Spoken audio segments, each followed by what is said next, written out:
प्रहरीको जुन एउटा दर्दनाक जुन भनौँ अप्रत्याशित ममाथि हमला भयो, त्यो हमला हुँदाखेरि मैले थाहा पाएसम्म त्यो बेलामा म लडेछु, उहाँहरूसँग प्रतिकार गरेछु होला।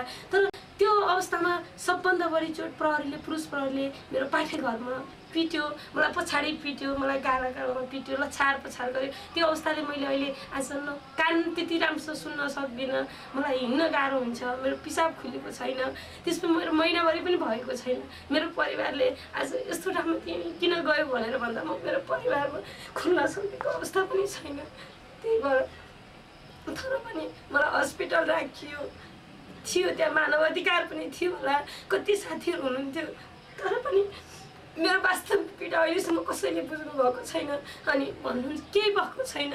तर मलाई जुन हिँड्न पीडा भइरहेको छ, जुन मैले हरेक दिन चाहे हिजो गर्ने थियो त्यो गर्दा पनि मलाई पीडा भइरहेको छ, त्यसको लागि सम्बोधन कसले गर्ने?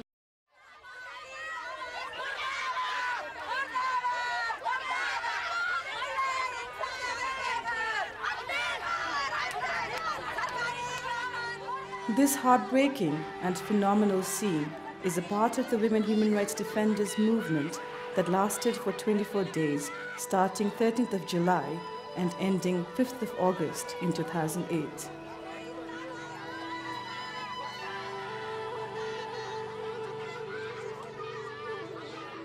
This was the answer of the government on women human rights defenders for raising issues of women's human rights. The core of this movement is a part of support for access to justice in the murder of Lakshmi Bohra, an active women human rights defenders and also a symbol of this movement.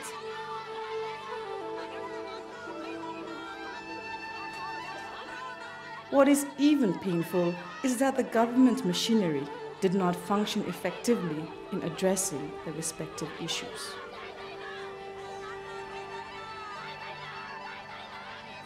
Women human rights defenders faced constant threats such as anonymous phone calls to drop the case, attack on physical integrity, attack on personhood, threats to the family members and to the office staff. The reputation of the women human rights defenders were questioned for the half-naked protest that was organized. They were used vulgar words and being called bad women and a problem to a morally cultured society where women do not defy the cultural patterns and the social norms.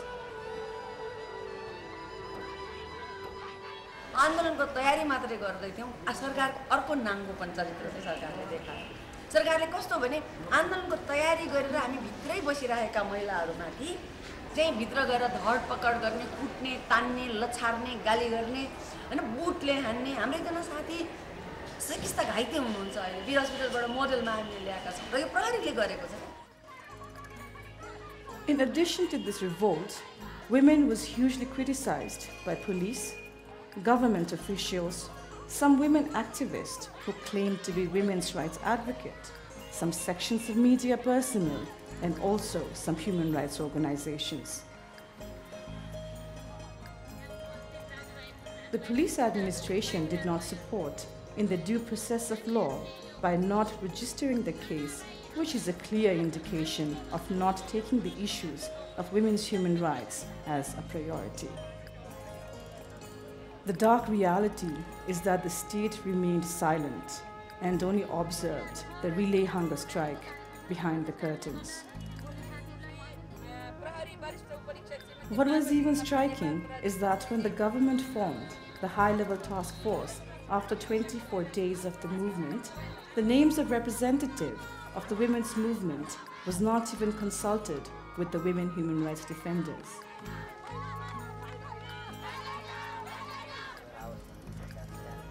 Amazingly, the mandate of a task force has not been internalized into the mainstream human rights movement.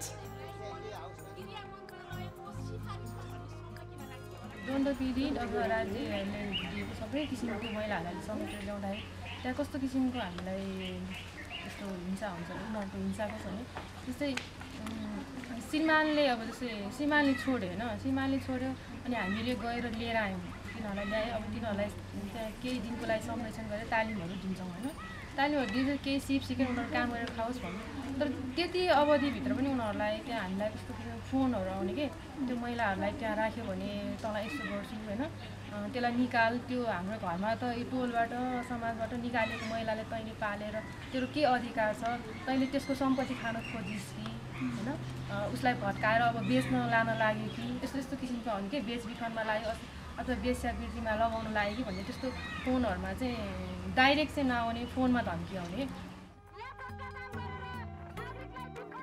The underlying truth is that when women human rights defenders advocate for the rights of women, they challenge, defy the social norms, values that are tangled in a web of patriarchy that causes structural violence. जिल्ला विकासमा काम गरेको हैसियतले मलाई अब राज्य पक्षबाट भनौँ कि के भन्नु पहिला दण्डकालमा पनि मलाई तिमी कर्मचारी भएर त्यसरी जनताको काम गरेर हिँड्ने महिलाको काम गरेर हिँड्ने भनेर बढी टर्चर पनि दिएछ. अब यस्तो चाहिँ हामीलाई कार्यालय प्रमुख जस्तोले पनि गाली गरेको छ. तैपनि म भने एउटा चाहिँ महिलाको लागि हिँडेको त्यसमाथि पनि यो महिलाको कुनै काम आयो कि म कामको सबै कार्यालयको काम सकेर म त्यो काममा टिफिन टाइममा भए पनि गएर त्यो वास्तविकता बुझेर आउने गर्थेँ.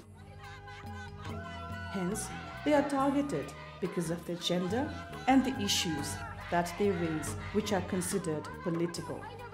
The violations are committed by state actors, private actors, and non-state actors who are again the manipulator and power holders of the same structures that women have fought to break and restructure. कुनै घटनालाई ढाकछोप गर्न सक्ने हैन कस्तो पहुँचको मान्छेले घटना घटाएको हो कुन पहुँचको र कुन क्षमता भएको मान्छेले चाहिँ घटना घटाएको हो भन्ने अब सन्दर्भ हुँदो रहेछ र अब अलि पहुँचवालाले चाहिँ त्यो घटनाहरू छोप्न अब लुकाउन खोज्छन् है.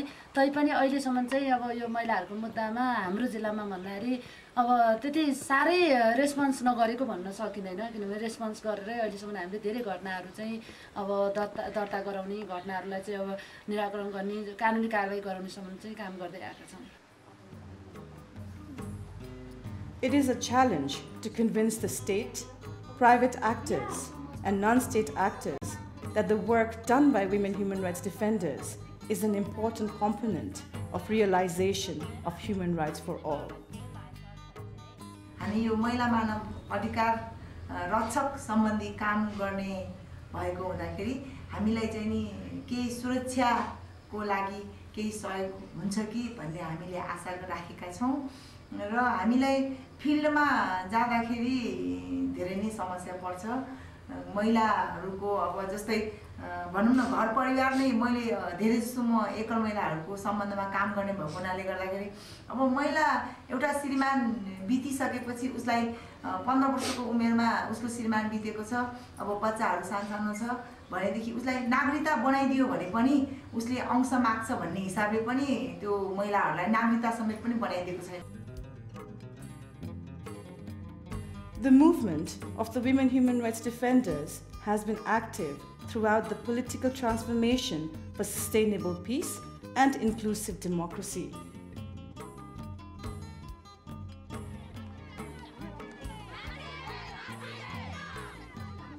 They participated in various capacities as peace builders, agents of change makers, and negotiators during the 12 years of People's War that left more than 13,000 people killed, around 150,000 internally displaced, thousands of people injured, and some are still missing.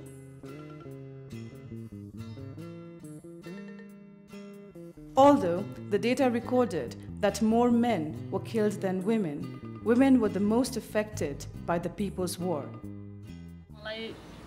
प्रहरीको हिरासतमा 2 दिन 3 दिन राख्यो. त्यहाँ मलाई कालो पट्टी बानेर महिला प्रहरीबाट होइन पुरुष प्रहरीबाट म माथि यातना दियो र मलाई 3 दिन पछाडि चाहिँ आर्मीको क्याम्पमा लगेर करेन्ट लाएर अहिलेसम्म जुन करेन्टले गर्दा मेरो खुट्टाहरू पनि राम्रोसँग टेक्न सक्ने अवस्था छैन, करेन्ट लाएर मलाई 9 दिनसम्म कसैलाई पनि भेट्न नदिई कसैलाई आउन नपाइकन त्यो कस्टडीभित्र राखेर 9 दिन पछाडि चाहिँ मलाई जेल चलान गर्यो। जेलभित्र मैले लगभग 23 देखि 35 दिन बिताएँ। त्यो भित्र पनि मलाई कसैसँग बोल्न नदिने, कसैसँग भेट्न नदिने। Violence against women, displacement of women, forced migration, limited access to healthcare, loss of husband, parents, and children, and other different forms of violences were faced by the women during that time. Women who were widows, single, became the sole breadwinners and were forced to migrate out of their hometowns for the safety of their children and ended being displaced.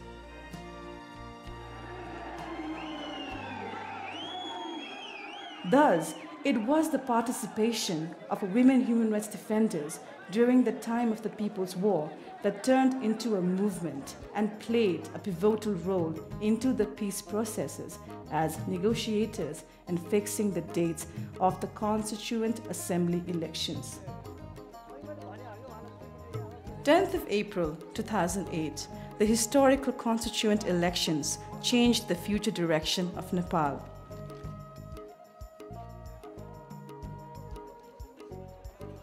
There was 33% of the representation of the women in the government, even though the demand was for 50%.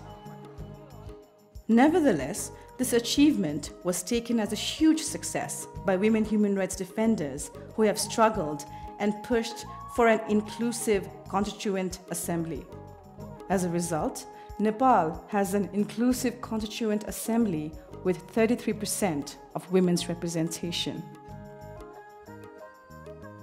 In spite of such a huge achievement, there is not enough space for the women Constituent Assembly members to speak on the issues of women's rights, as they have to follow the decisions and mandates of the feudal and patriarchal political parties. But what was spectacular and huge achievement is that during the 24-day relay hunger strike, is that it provided the space for the women Constituent Assembly members to speak on violence against women and also on them.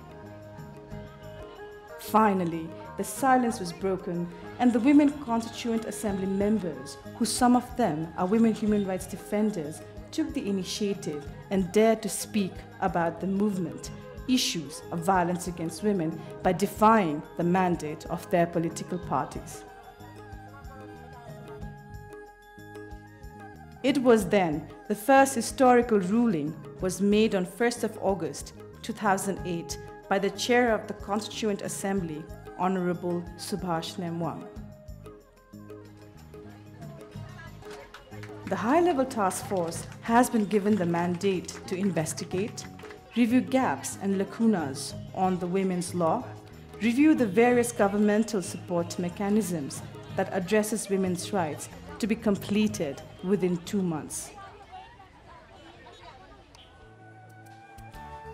They are supposed to suggest the government various recommendations to end forms of violence against women. We hope that the task force can come out with concrete suggestions, and this is a warning to them that the women human rights defenders are no longer silent.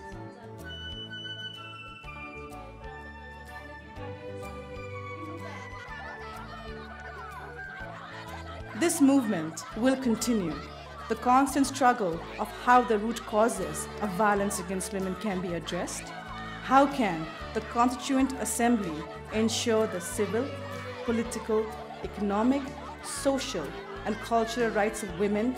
In other words, how long do they have to revolt? The answer is